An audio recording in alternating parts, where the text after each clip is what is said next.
if you want, we can get started and we'll see how this works.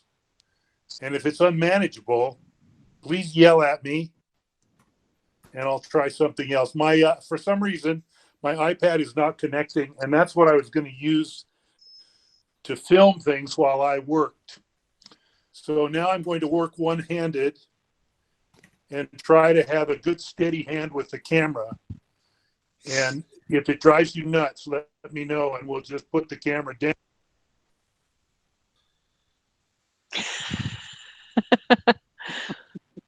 Scott, you accidentally muted yourself as you were doing that. Jeez, I'm so good at this.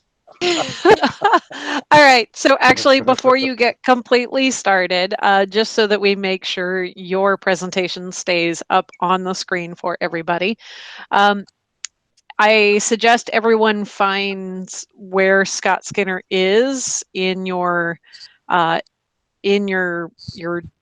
member list, and you click on. Hold on, those three little buttons to the right of his name, and you click pin to screen. So he is front and center for you. And yes, we recognize right now it's rather pixelated. We're trying to get that fixed. When we tested this with the earlier cameras, it worked perfectly, but now that camera is not being recognized. So this is a stopgap for the moment. So Scott, hand it back to you, and I'll see what I can do on my end. Whoa.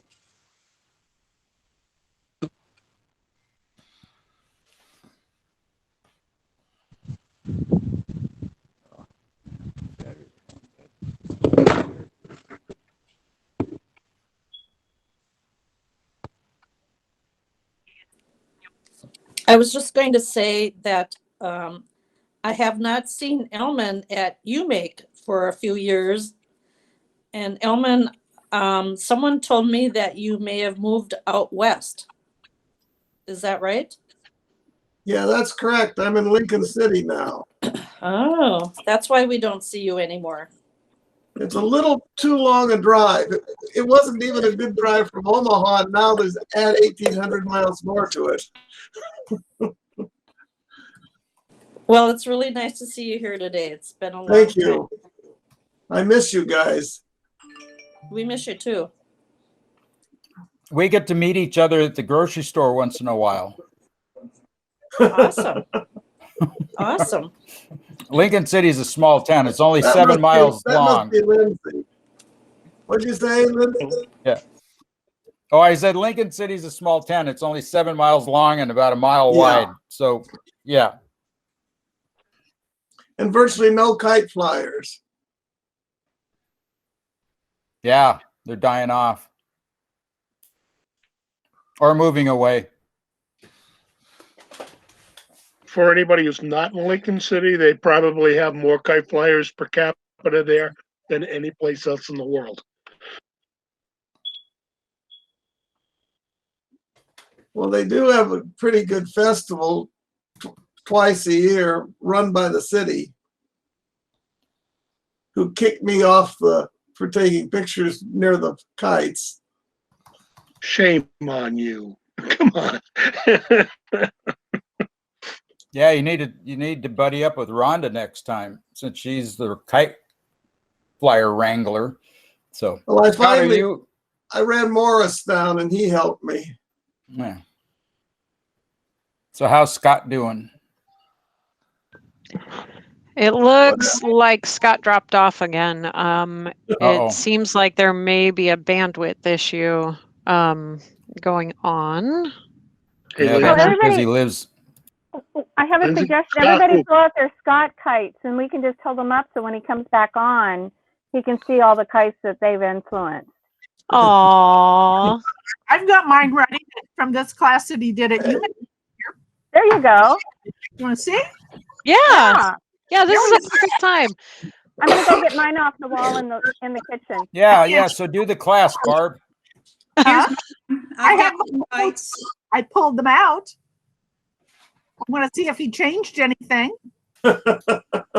Gosh, that looks familiar. Hey.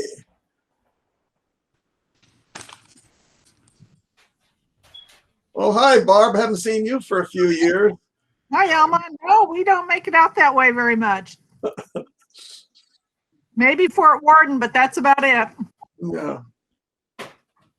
Well, while we're waiting for Scott, I'll put in a plug for Fort Worden next weekend.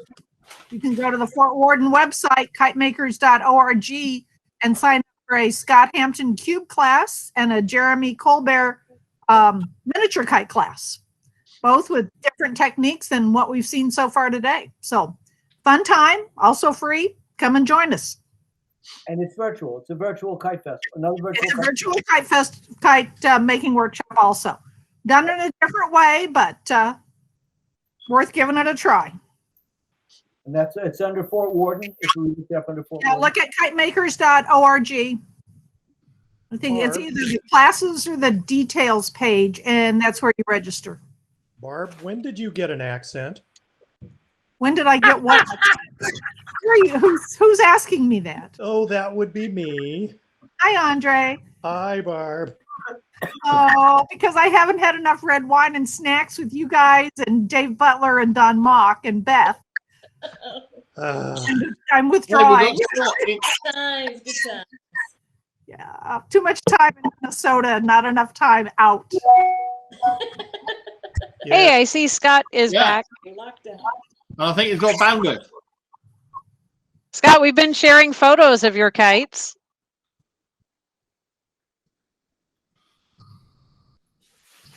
Now we just need audio from Scott. You're muted, buddy.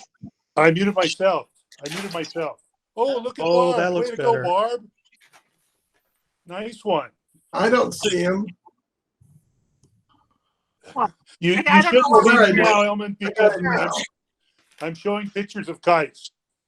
Okay, we'll go back to Scott. Yeah, that's a lot better. The image is better? Yes. Okay. Well, I'm going to start. I'm sorry.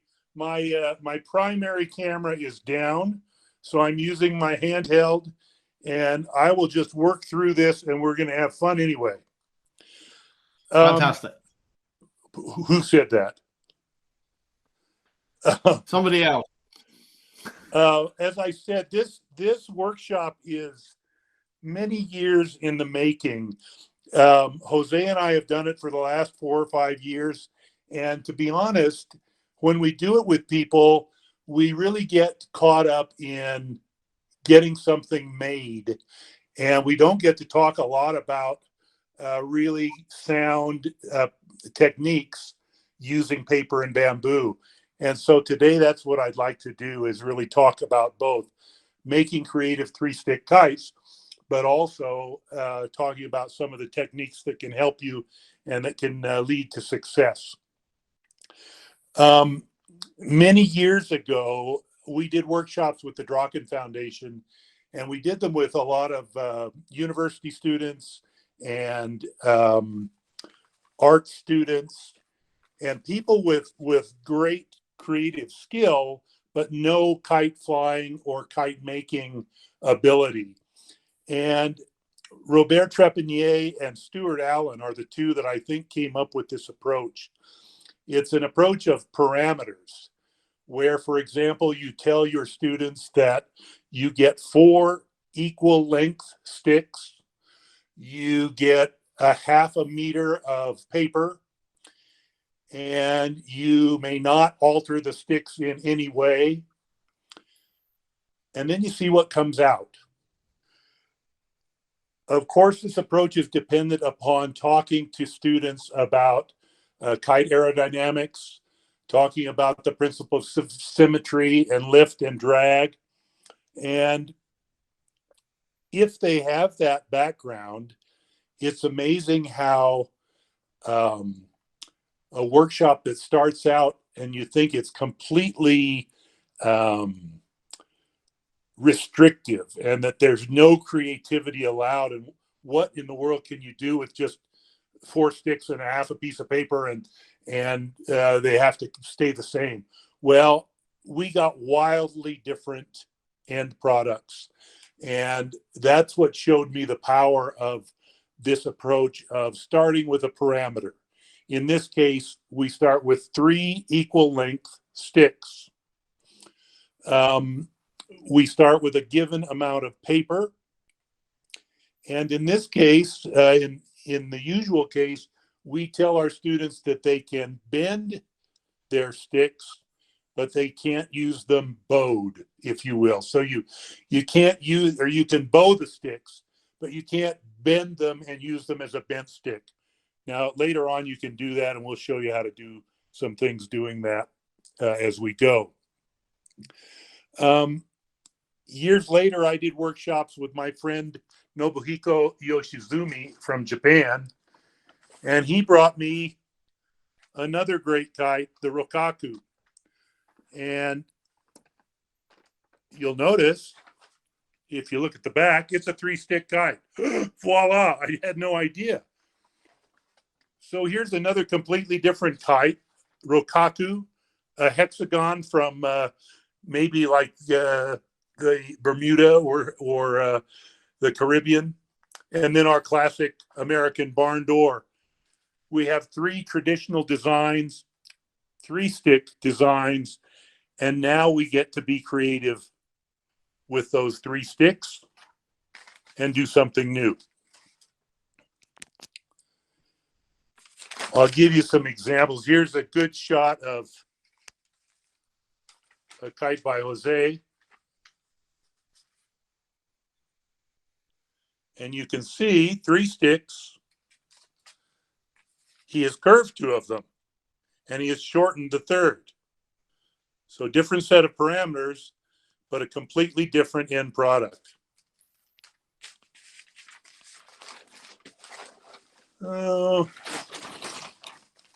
Collaborations.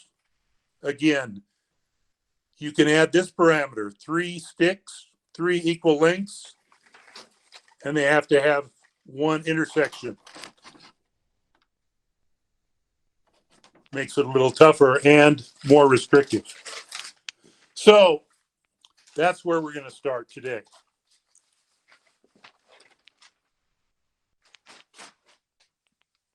Are you getting seasick yet?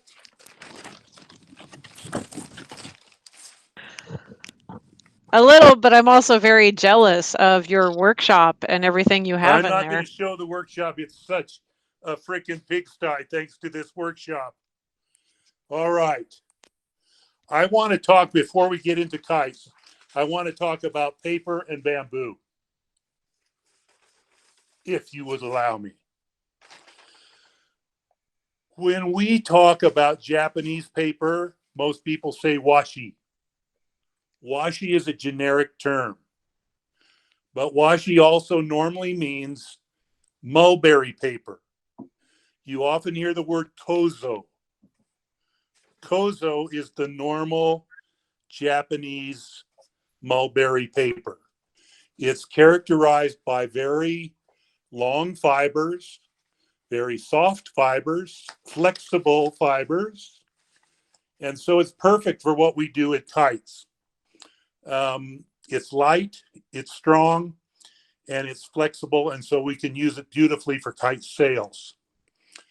You'll hear some other Japanese paper terms. One is called Mitsumata. Mitsumata, and we have a little bit of sunlight here. Mitsumata is the fibers of the Mitsumata plant, and these are much smaller fibers. The paper is made kind of clumpy, if you will, and you can see in this example how the paper is not consistent, but it's still very strong and very light, very flexible, almost as good as kozo, but I don't like it quite as much because of those clumps. It's a little hard to use. You have paper that you often see listed in the stores as ryu. Ryu is normally, it indicates that it's tie paper. Tie is made with the same material as Japanese paper is, mulberry. But think about how mulberry grows in Thailand versus how it grows in Japan. In Japan, in a full year, the mulberry plant may get to be about this big around. So when you strip the bark from the mulberry plant, you get these very long fibers and very strong because they grow close together. In Thailand, that same plant, same type of mulberry, may be this big around in a year's growth. So the bark of that mulberry plant is far different than the bark of the Japanese mulberry plant. I thought I had a good example of Ryu to show you, and I don't find it. So we'll come back to that if you don't mind. One of the things that you'll find with Japanese paper is because of their strength, you often find yourself picking up a pair of scissors and cutting the edges with a pair of scissors, like this edge has been cut.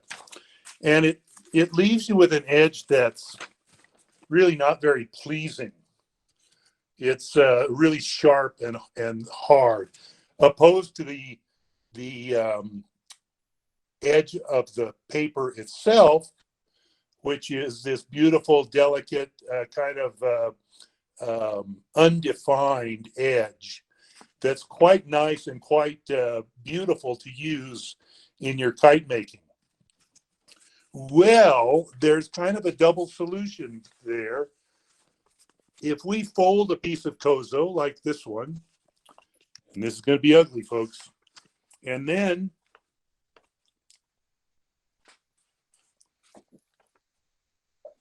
we get that edge wet, we can tear it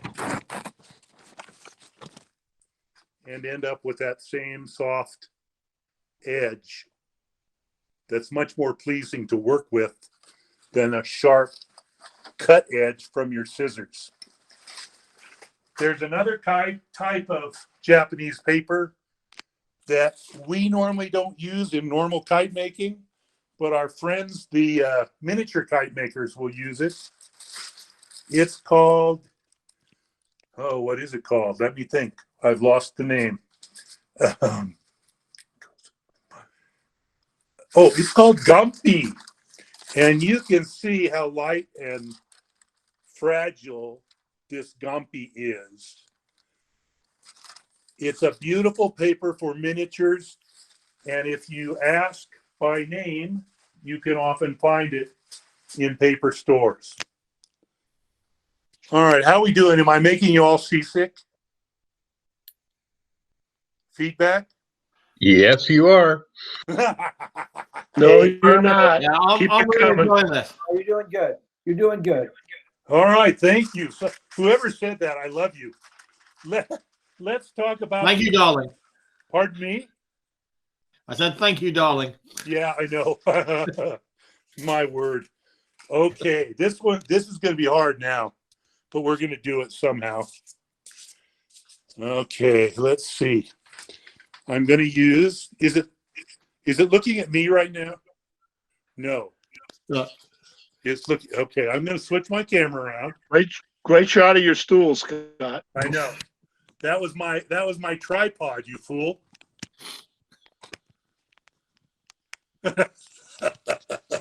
Shut up. I'm so ashamed. I'm so ashamed. I know.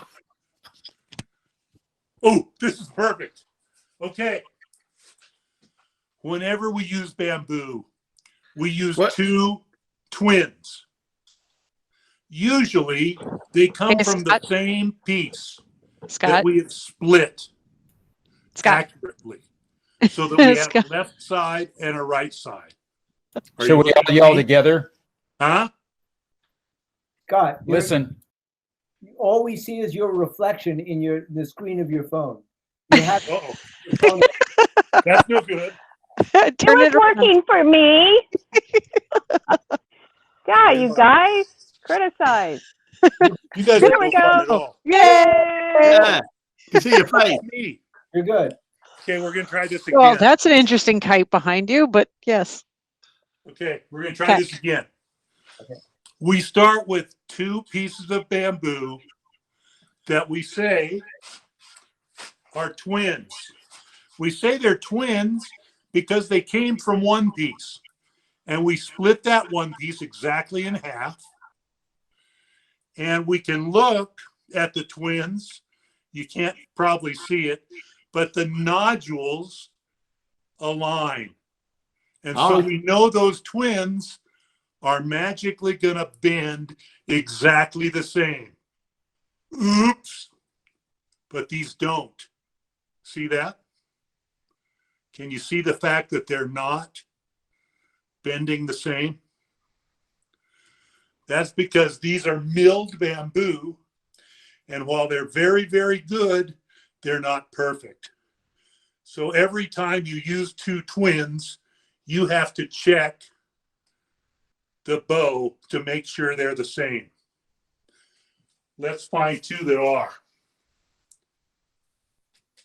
We'll see if this works. You can see those two look like one piece of bamboo. Notice how I'm bending these.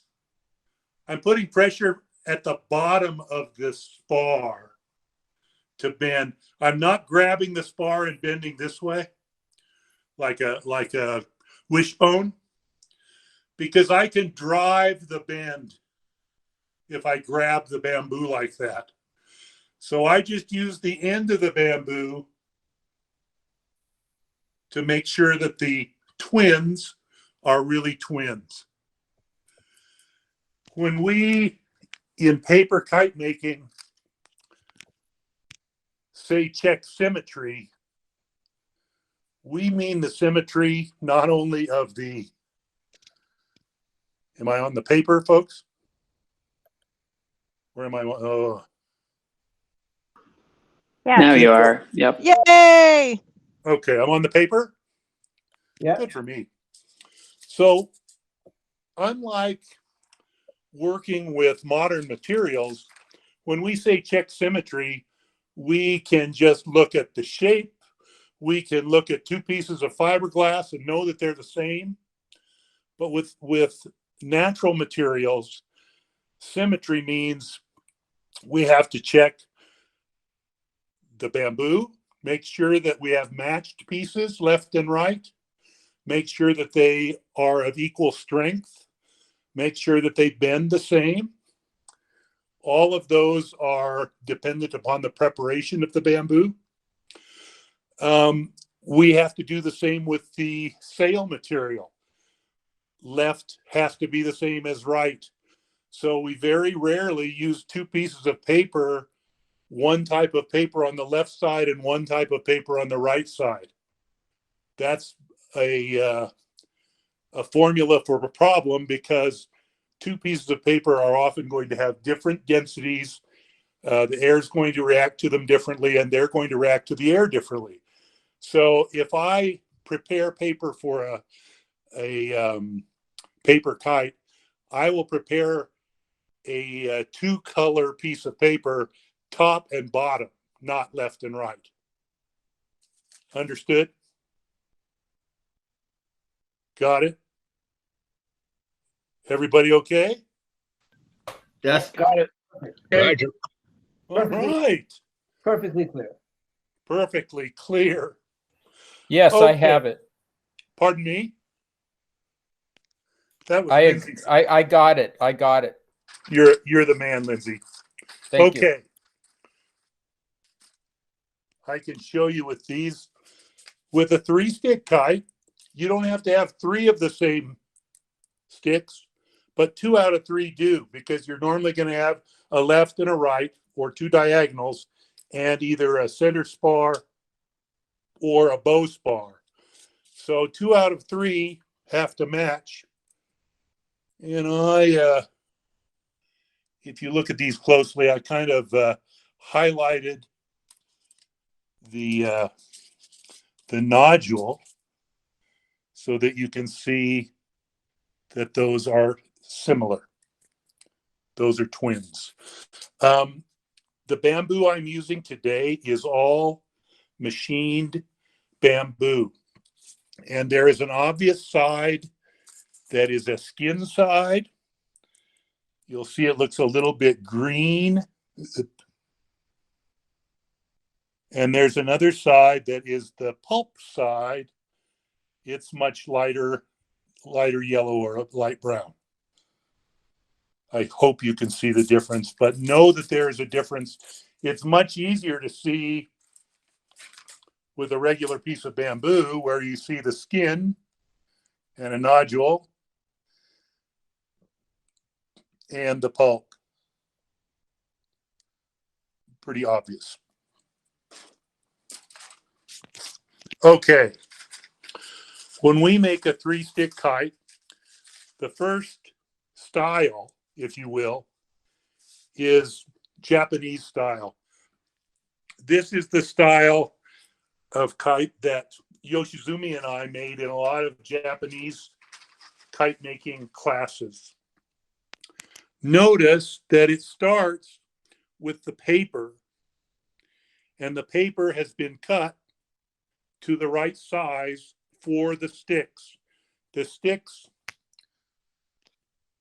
go over the edge by maybe a ½ inch on the sides and an inch or so at the top and bottom.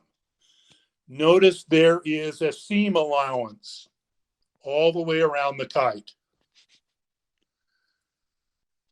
The construction of these, frame on sail is what I call it, is really straightforward. You simply lay the stick onto the sail and you glue it in place. That place is obvious on a rokaku because we go corner to corner. This bottom one is not glued. And the way we would glue that is we turn it over so we see the pulp side. We put glue on the pulp side. I'll even do that on half of this just to show you that I can actually do it. Ooh.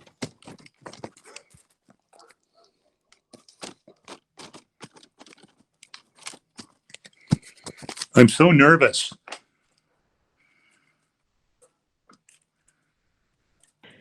Well, Again, you're gluing the pulp this side, is not perfect. the skin side? Now my glue. So what I'm doing, I'm putting glue on the pulp side, and I put it all the way across. And if you notice, this spar is stuck into grooves at the end of the paper.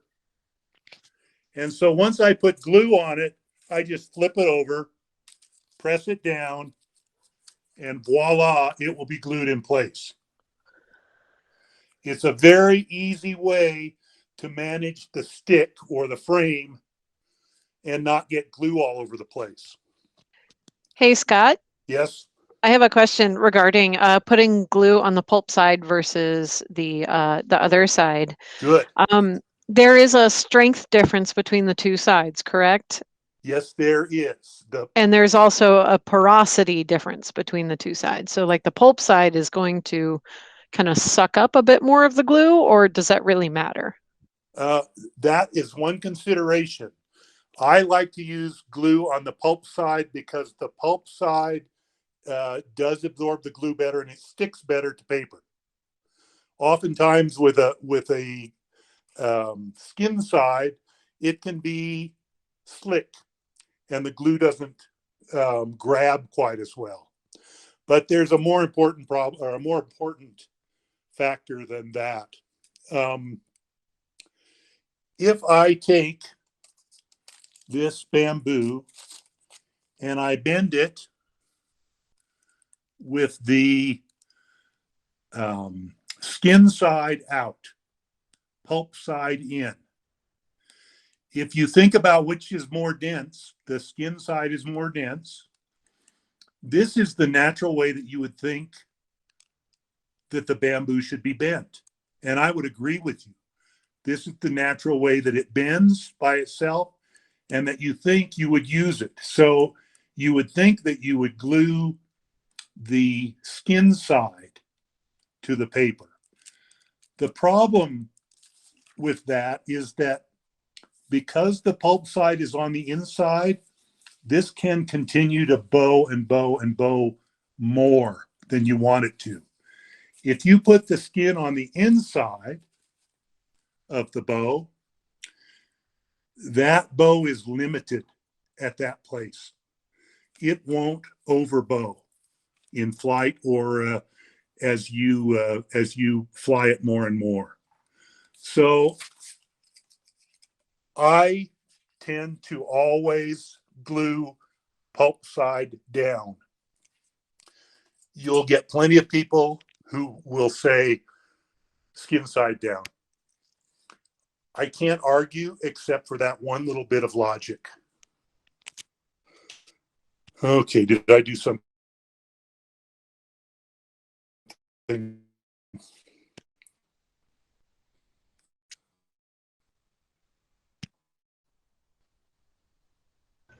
I don't hear Scott right now, but one of my feelings is that the skin side is the side that looks better. So when you're looking at the back of the kite, I like to have the skin side exposed.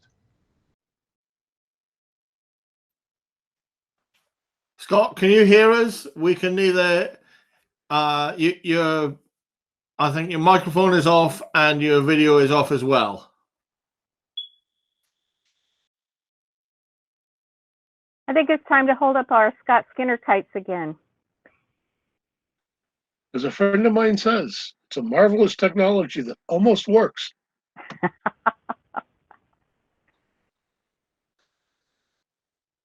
Who was the other person besides Gary that commented about the bamboo? I was switching screens.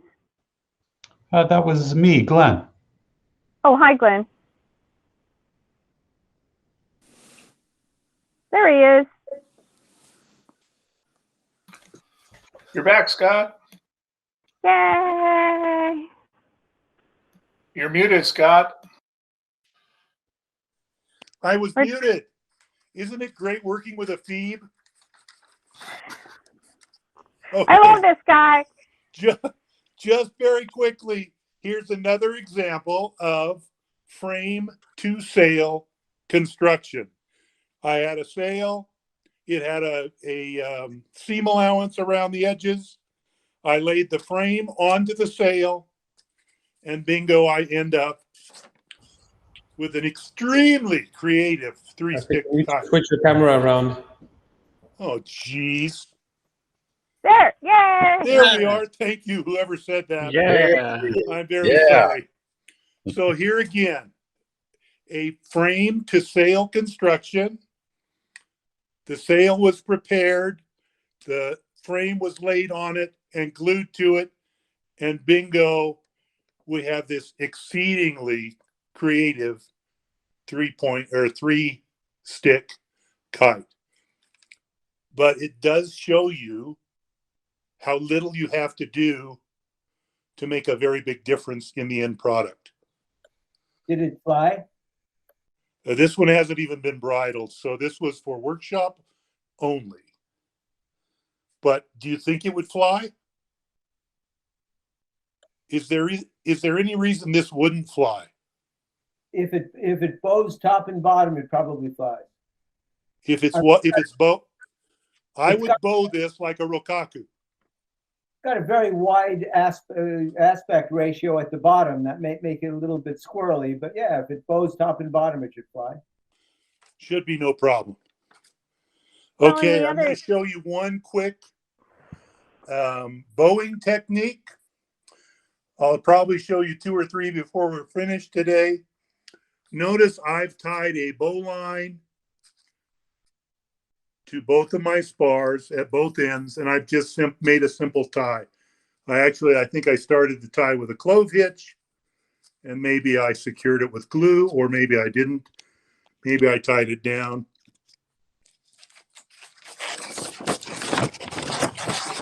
Getting seasick yet? If I simply wrap the bow line around one end, that will bow my bow stick. That's the easiest way to make a bow line. all you have to do is tie 2 ends and then wrap when you're ready to fly, unwrap when you're ready to go home. Questions? Whew! You know, I've just found out why I don't sew in my workspace here in the late afternoon. It's hot as hell in this room. Anybody hot like I am? Are you sweating like a PIGG pig? Well, I am. Okay. You said you were ready. So here we go. This is the second construction technique. Again, 3 sticks. I have prepared these sticks by marking the center on all of them. That's really just a reference for me, because I know in a configuration like this, I'm going to put these crossbars somewhere an equal distance from the center. I'm probably going to mark these diagonal sticks so that that intersection is obvious to me. And I use my center mark for the center, or for the bottom crossing intersection point. And then you can see I have tied the 3 sticks together. So they're rigid. They won't come apart. With this technique, I tie and I glue. To be honest, it's kind of bad form. I hate gluing if I've tied something, but I hate ties coming untied more than I hate glue. So it's better to have the insurance of tying and then making sure that your tie won't come untied. You use PVA or super glue? I use Elmer's glue. I find that Elmer's works great with bamboo. It works great with any type of paper. I've used archival glue. I find it very, very similar to Elmer's. Hardly any difference at all. The thing I like about Elmer's is that it stays flexible for a long time.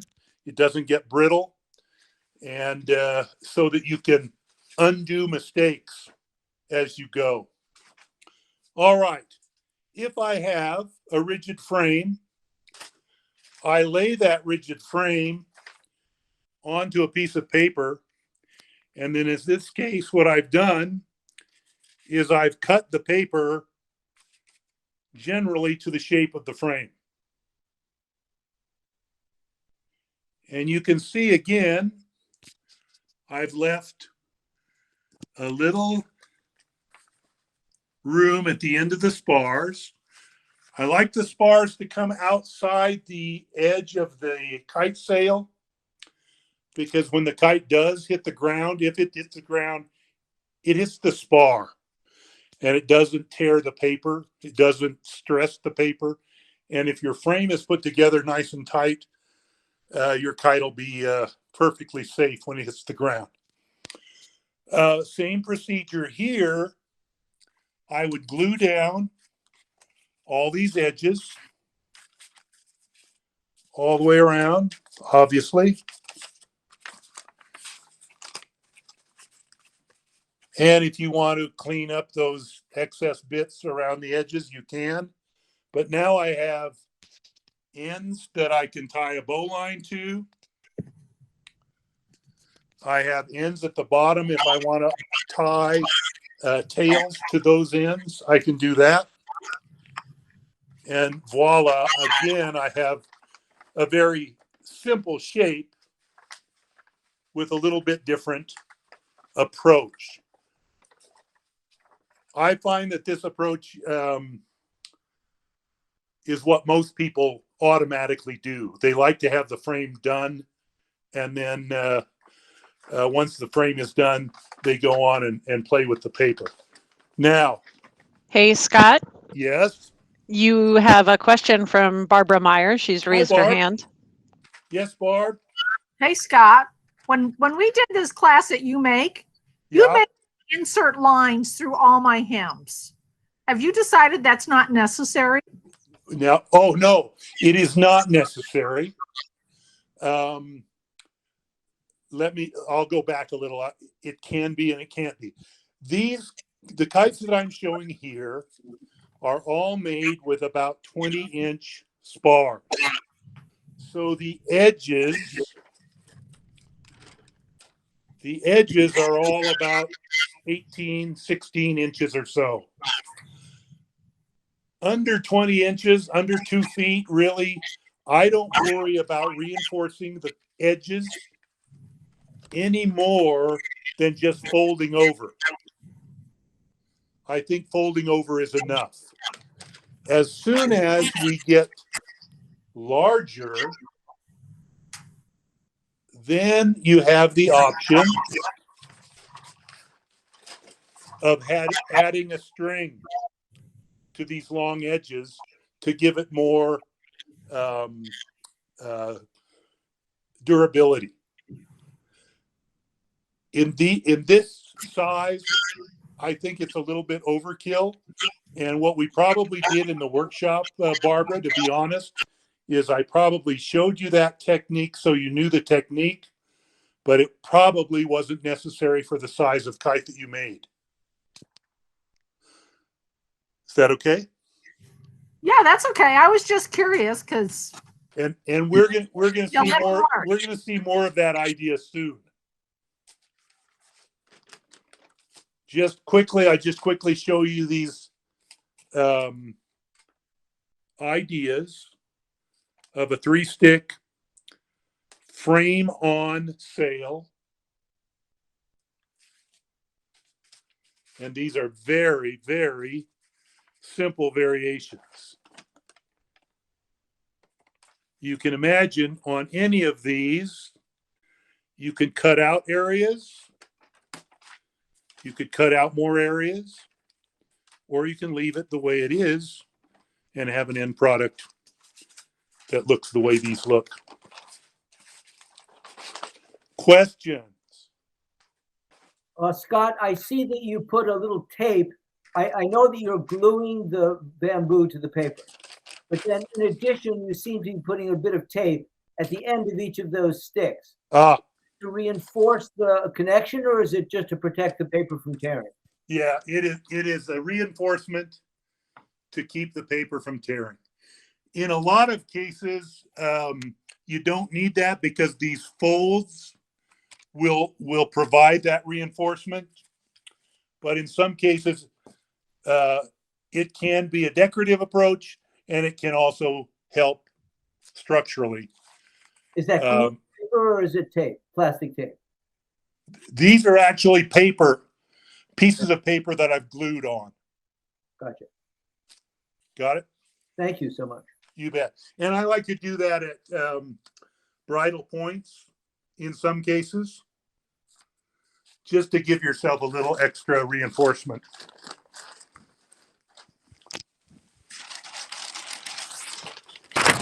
Okay, this is the approach that Barb was mentioning.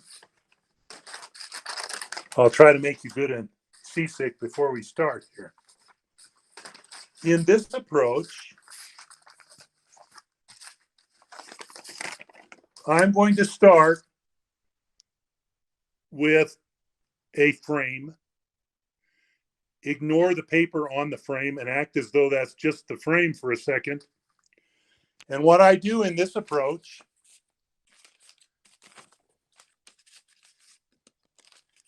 is I lay the frame over a folded piece of paper and I mark point here, a point here, and a point here. I guess this is the easy way to do that. I mark a point here, here, and here.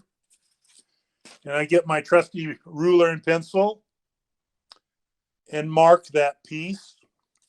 Then I mark about a 1/2 inch seam allowance.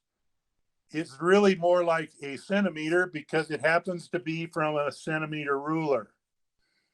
Anything you have in your workspace that will allow you to easily make this seam allowance, use that. It doesn't have to be a specific width. I would recommend more than a 1/4 inch, less than a 1/2 inch for that seam allowance.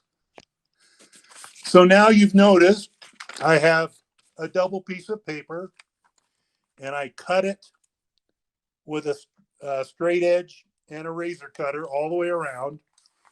And I end up then with 2 identical pieces. One a left piece and one a right piece. On these pieces, I'm going to prepare them like Barb suggested. I'm going to run a line along that seam allowance. Now, this is easier than you would think because one of the great properties of paper is that if you've made a pencil line on it, and I'm going to put the camera down real quick.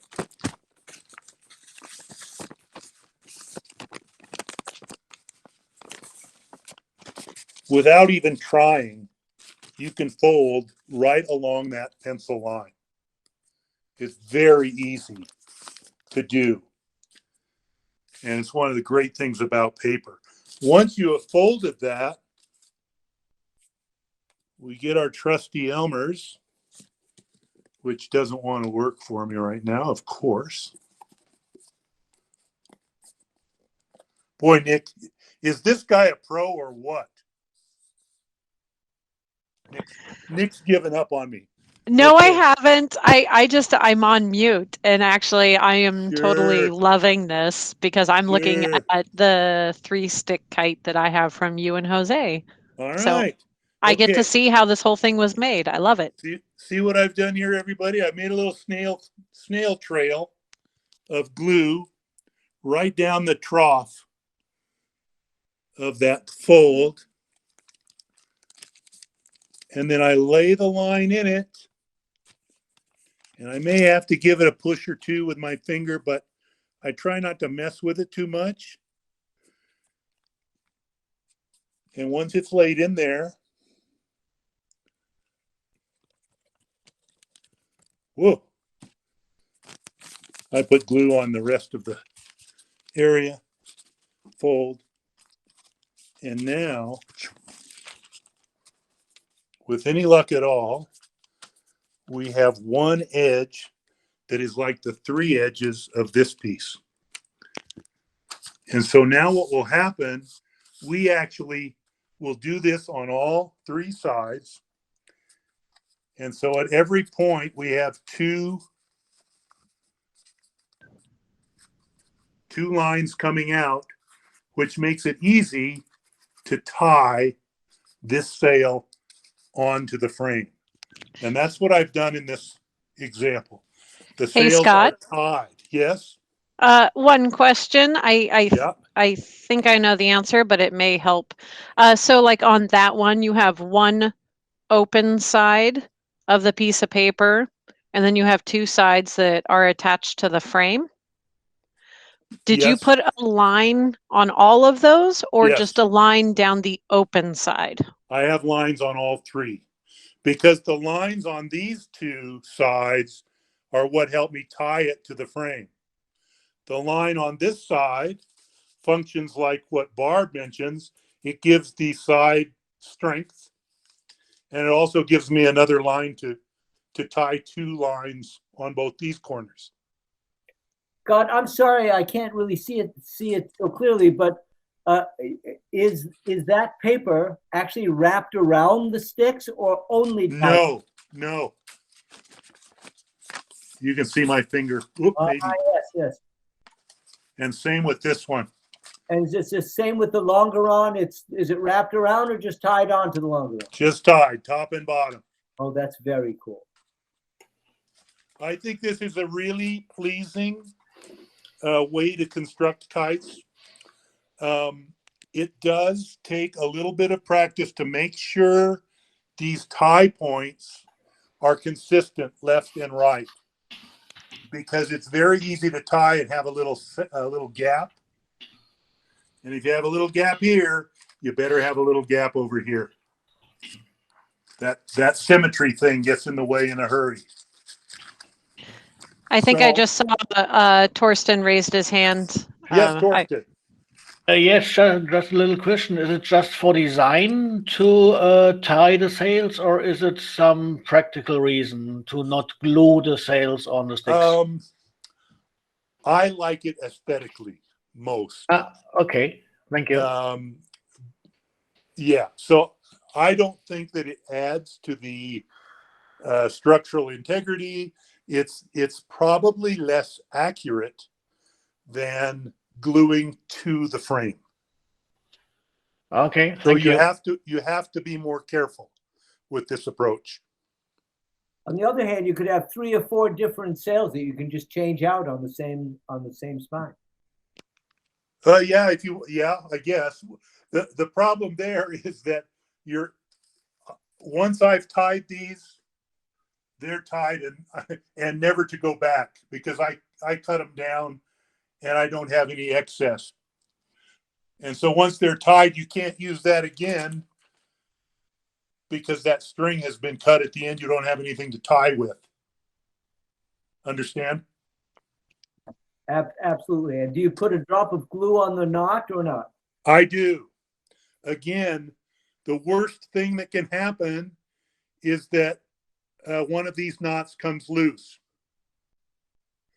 especially after I've cut the string. Now I don't have much string to work with to retie it. So I think I've got one more example. Oh, I do. Hey, Scott, as you're grabbing that, there's a lot of folks that are falling in love with all of this beautiful paper that you have. I'd love to know where you find all of your paper. You know what? We're going to get to that.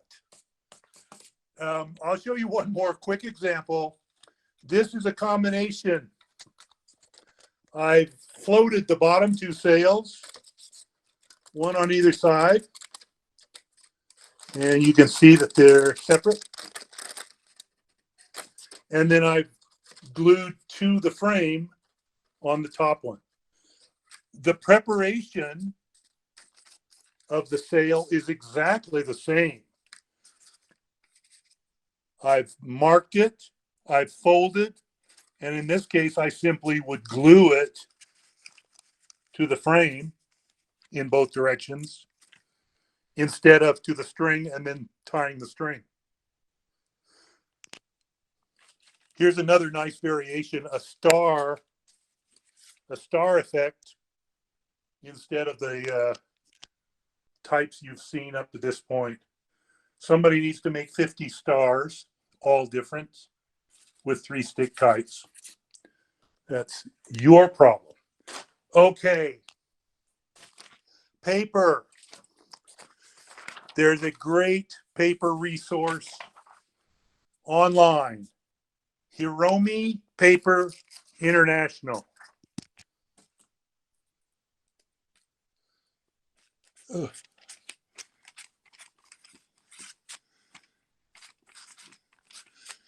Hiromi Paper International. They're in Los Angeles. It's hard to order paper online because you can't touch it. You can't feel it. You can't see how heavy it is or how light it is. But in the past, and I think they still do this, Hiromi will send you a swatch book of all their papers. And that swatch book is worth its weight in gold, because you can tell exactly what you're looking at by going through the swatch book and seeing the weight of the paper, the type of paper, and so forth. Bamboo. this machined bamboo that I've been using, it's maddeningly consistent. If you use this, you won't want to split bamboo yourself ever, because this is so easy to use, so consistent, and so good that you just say, why bother? My answer is to the why bother question, beauty and aesthetics can be enhanced with using real bamboo or unmachined bamboo. But this bamboo is beautiful. It can be acquired at the Bridge Kite Shop in San Antonio. You can get to the bridge either directly or through the Drachen Foundation website.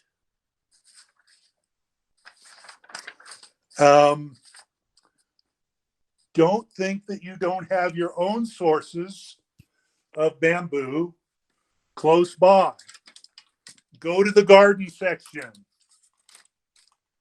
of your hardware store, and you might find full round pieces of bamboo. It is most easily used full round rather than splitting, but it can be used split. And it's very useful for prototypes. All right. We're gonna shoot this way. Oh no, I know what we're gonna do. We're gonna switch the camera and we're gonna shoot this way. Just a little note about bamboo and splitting bamboo. Everybody see the end of this? Bamboo is a grass, and so the fibers run very, very parallel up the bamboo stalk. And if we use that, it's to our advantage. We don't cut bamboo. We don't carve bamboo. We split bamboo.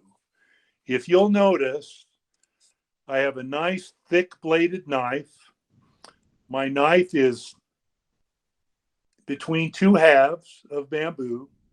Hey, Scott, bring it to the left and up. Just there you go. Right there. Right there. Perfect. So you can see the crack that my blade has made in the bamboo. And the crack is way down here. The blade is not even touching the bamboo. The side of the blade is touching the bamboo. My blade could actually be a rectangular chunk rather than a blade. And all I'm doing is driving the crack, driving the crack. I'm not cutting. And at some point, I can actually just use my fingers, my hands, and split it into two pieces. That's not so hot, but that was a bad piece anyway. So a thick bladed knife. Jim Day used to make these. Other people do. I actually have found that there's a utility knife that you can find in hardware stores that works beautifully. Very thick blade. And again, you just drive the track. We talked about bamboo sources. Oh, another great source of bamboo is round bamboo, like in a window shade. This is great to use for prototypes.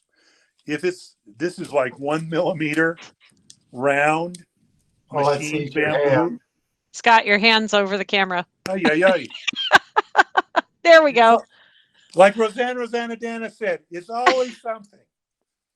So here, this is round machined bamboo. And it's great because you can use one piece. Turn the camera around. Oh, God damn it. No, wait, that's me. No, we see you right now. You do? Yeah, we're looking up your nose. Now you are. She's sure we do. How about now? There you go. So here Or we try are. this at home. These are almost like broomsticks. Very thick nose hairs. Yes. Well, I've used those before. They're not adequate for length. At any rate, a really small diameter round stick like this is great for prototypes because you can use a bundle of 3 or 4. You can use one. You can use whatever you want. And so it gives you a flexible alternative on how to do things. Let's talk about some more tools that we didn't talk about before. Who knows what these are? Anybody? Any bookbinders? Fingers. Yeah. That's my vote. Fingers. They are like fingers. Pressers. Bookbinders use these. Flicks. Bone folders. They're Bone folders. right. Hey, now I can see So it. all Bone, those yeah. folded edges we can make sure are good and flat by running these along the edge. And you've got a variety all the way up to the big boy that I've never used. What did you call those again? Folder. Oh, If you go to an art supply store and look in the bookbinding area, for one thing, they often have good hemp line or good linen line, but they will also almost always have some sort of folders. It's BONE, bone folders. They're not really Yeah. made of bone anymore, but they used to be. Correct. Thank Scott, can I interrupt one other thing? There used to be a company, One World Kites. I know they still sell kites. They used to sell bamboo, and I'm just trying to check to see if they're still selling bamboo. You don't know whether that's a good source. I don't know of them. Okay, never mind. No, that's okay. Anybody who has a source, let us know. There's another paper source called Paper Source. These retail outlets are showing up all over the country. We've got one even here in Colorado Springs, and they have very pleasing papers. A lot of it, I think, is very appropriate for kite making. Trust me on this. I bought paper for 10 years before I ever made anything with paper because I was afraid of it. I didn't know what to do with it. Once I learned what to do with it, then I was more daring. But it's so much easier to touch and feel the paper to know whether or not you're going to be successful using it. There are a lot of exceedingly beautiful papers like this stuff. And this is very usable, but it's really hard to manage. If you glue it, the glue goes all over the place. You really have to be prepared to use something like that. But the best thing to say about paper is it's relatively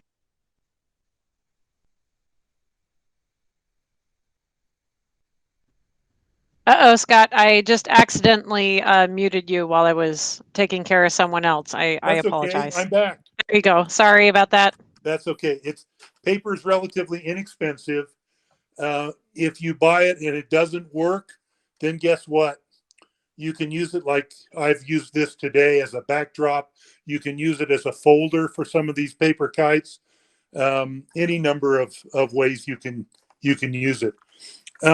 The reason I love using paper is that there are so many artistic techniques that can be used. Most of the kites I've shown you today, if they've had printing on them or painting on them, it's because I've collaborated with somebody else. I'm not a painter. And I'm not, as you can see from this kite, I'm not a printer either. But this is a woodblock print. 3 wood blocks to make a single kite. Another 3-stick kite, because I left the stick out at the bottom. Another easy approach with this idea of 3-stick kite. Any more questions? Okay, here's one you don't have, I bet. The old Ashley Book of Knots. Who knows Ashley? Anybody? I do. I have. I do. I love the Ashley Book of Knots, but it has about 3,000 knots that I will never use. I use a square knot.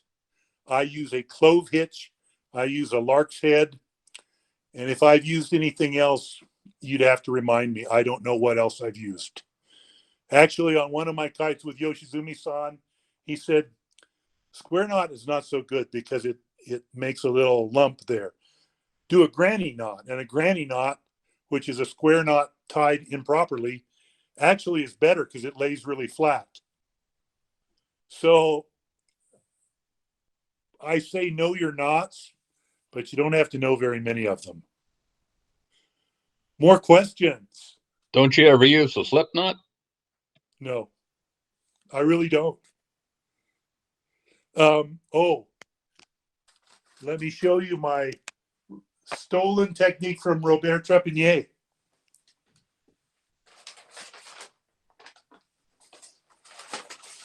Is it morose and depressing? Pardon me? Is it morose and depressing? From Robert? No. Look, this is not morose and depressing. Look how happy she is. That's true. It's She's made with not morose. poutine. That's probably the happiest one of his kites I've seen. Yeah, how unfair of you to say that. Okay, you can see my pile is growing, but in here somewhere, I have a perfect example. That's not it. Dun, dun, dun, dun. Look at all this blue fabric. I wonder what that's going to be for. Oh. Okay, well, Robert Trepanier has a method of bowing kites. I'm going to describe it because I can't find my example. We tie a line with a loop to about right here. Ooh. We tie a line with a loop to about right here, but that line has a tail that is very long. That tail we use going loop to loop to loop to loop like a pulley. And we simply pull that tail to bow our kite. Understood? Boy, if that was understood, you're better than I am, guys. How do you secure the tail to keep the Chris Hitch on steroids? Scott? You simply loop it and tie an overhand. Yeah. Okay. And leave the loop out. Overhand with a loop, and that is a slip knot. Then, so whoever said I didn't use a slip knot, I do. Yeah, and then you just pull the tail and it releases, and you're done. That's right. Good. Cool. Okay. My knot technique is just hand it to Rhonda. Well, that's a very good technique, although I found that she might not hand it back. Yeah. And wouldn't you know it, I had earphone issues and I missed out on all of that. So Lindsay's going to have to show me how to do that one. That's a great. Lindsay's done it. Lindsay's done it before. I can't believe I can't find the one that I've used that on. This is so embarrassing. That is such a great idea, though. I use buttons and fixtures and line inside of line, sliders and just being able to go back and forth between the loops is so simple. Well, and you can exactly trucker's hitch. You can use a little bead or a button. You can use exactly the same technique that you would on a big kite, on a show kite or whatever. I just don't like extra hardware. Hardware, buttons, hardware. Box on your hardware. Yes. Trucker's hitch. I'm gonna turn the camera around because I'm tired of showing you my workshop. Ooh, can anybody tell me who made that kite behind me? The penis-shaped one on the wall. It's a pink elephant, but yeah. Dan Swanson? No. Elmer, I've been the counting. great Elmer Wharton. Ah! Emo The keeper of the Wonton. psychedelic treatment. Right. Emo Wonton. Any more questions, everybody? I love I you, really Scott. apologize about the camera work here. This was horrible. But Don't try this at home. We're professionals. It proves that technology is not my friend. It may be someone else's friend. It's Lindsay's friend.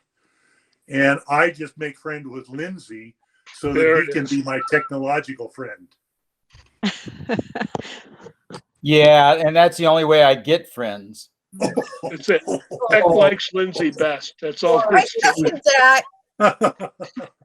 I learned more in the last hour than I have. I mean, this was the camera work notwithstanding. This was a great. Scott, Well, you did you did very, very good. Well, even well. Thank you, well. thank you. And I've been all. inspired.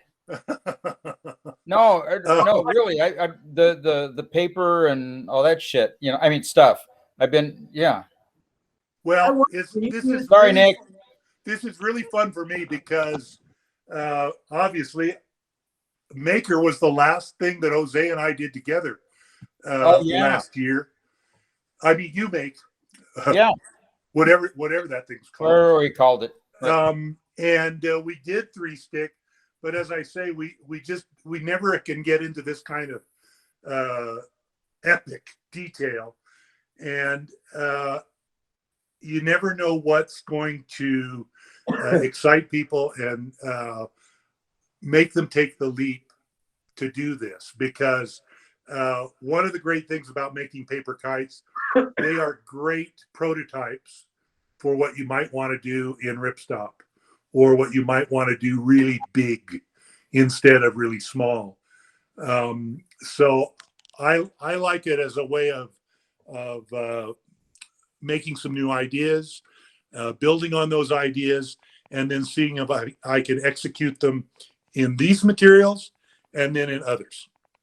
Scott, is it possible to combine paper and spars that are not bamboo, say carbon fiber and paper? Absolutely. And those of you who make fighters, I would say use anything. Use carbon fiber. Use those materials that you have in making fighter kites. It's really, obviously, it's lighter, it's stronger. You can get away with smaller diameter things than you can with bamboo. To me, I go the other direction, and I want to do something that is more ethnic, if you will, or more natural. So I like the fact that I'm using natural material in every step, including linen line instead of linen, or cotton line instead of synthetic. But my word, all the great fishing leader line, Dyneema, Spectra, all that stuff is great. Do experiment with those different lines to see how your glue attaches or doesn't. Hey, Scott, you have Yes. a handful of folks that have raised their hand.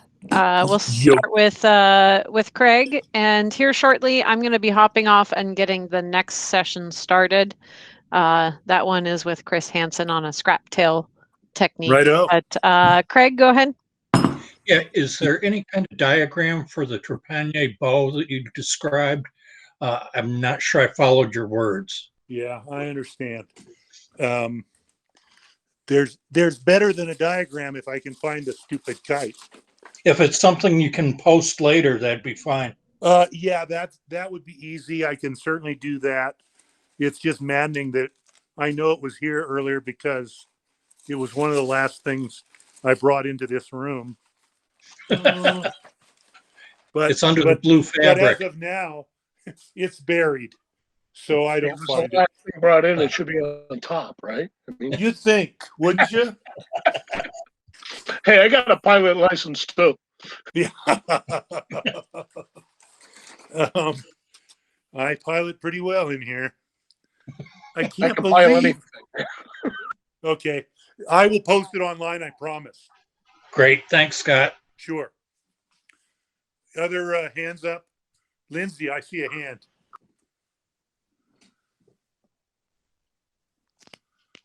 Do I have to push it? Okay, no. I had to unmute myself. I got two monitors going. I had to transverse. That's kind of the sketchy thing, right? I can't see it, but yeah. Good. I bet you know what you're doing. Sketchy. Did you get the pun? Sketchy. I did get Sketchy it. thing. Sketchy. Yeah. Anyway, okay. I know how much you love drum boxes and paper kites, so you too can make a paper drum box to test out your pattern before you build one. Nice. So. Oh, and that shows another property of paper that I didn't talk about. Yeah, because this was. I'll deconstruct it because I did it in Corel, like and then just folded it as it would be constructed, so then I could visualize all my different. Very patterns, nice. Very like, nice. But like that. So the other great thing about that is those fold lines give paper structure. Exactly. And at a certain scale, like below about 6 inches high and wide, a fold is all you need, for example, for a center spar. Right, because Scott Hampton makes his little diamond kite and Eddie, and then we've got the one that we had made out of onion skin typing paper. Yep. And folded it, and Deb Cooley flew one of those on the Great Wall of China when she was there. Indeed. A bookmark kite, we call them. Yeah, beautiful. But yeah, just folds. Yeah, and that's a great property that paper has that most other materials don't. For example, the great three-dimensional kites of Anke Sauer in Germany, you can't make those out of anything but paper, because the paper is what gives them their three-dimensional rigidity. Any more hands up? George P. had a hand up. George, you want to ask your question? Hi, George. I don't see you, George. Well, he just disappeared. So okay. Anybody else? I'm currently trying to draw a little Photoshop picture of the Boeing system that you discussed. Oh, perfect. How to put it on? Let me just save it, and then I'll put it on the chat. You can tell me whether it is what you mean. Okay, cool. That sounds great. Well, I can't think of a thing that I didn't say, and I'm a wordy son of a gun, so I know I said a lot. If you have questions, feel free to private message me, hit me on Facebook, hit me on email, scott@drachen.org. I'm always happy to talk about paper kites. I think it's a part of our American kite heritage, and we need to keep it alive. I started this whole adventure by making American barn door kites, and I think that was a great place to start, but it's led me to traditional kites from many different nations, and now to these creative kites that we can all call our own. Well, and if I might add, you can find paper in a lot of sources. I worked for a shoe company, and the papers that the shoes would come wrapped in, Lindsay's got a piece of it there, very sturdy for making smaller kites, playing with. Hold it up, Lindsay. Yeah. Yeah, the key is to find paper and use it. Oh, that's good, Mitch. If it doesn't work, you haven't invested that much, and go on to the next project. Can you see that? I can see a tiny image of it. It looks like Mitch, you've got it. I wouldn't have done the overhand at the end there. Yeah, all you have The to do overhand that is, slides back and forth, I think that should have been a loop through, but that's just if me. you go back, to be honest, with linen line or with cotton line, Yeah. if you go back between the loops more than about 3 times, it will hold It's a by hold, itself. right? Yeah. Yeah, It'll Mitch, just that, hold. the one that you've got around the spar is actually tied to the loop if you wanted to do it that way. Affirmative. Oh yeah, yeah. But what you could do is tie a loop in that line, and then a long tail that then goes to the other loop back and forth, and then the overhand to secure it. Yeah, yeah. I love it. But this is pretty close. Yeah, pretty close. Yep. Love it. Scott, George P is back on, and it looks like he has a question about Hi, stamping. George, do you want to ask your question? Yeah, thanks. Sorry, I hit the disconnect on my way to the mic. Scott, a little bit about stamping, especially on uneven surfaces. I've got a bunch of pineapple paper, which is uneven, but you know, you're so familiar with Japan that if we wanted to explore, go down that route more of learning more of the Japanese technique of applying to paper, their traditional hand painting and the stampings that they have. Printing on it?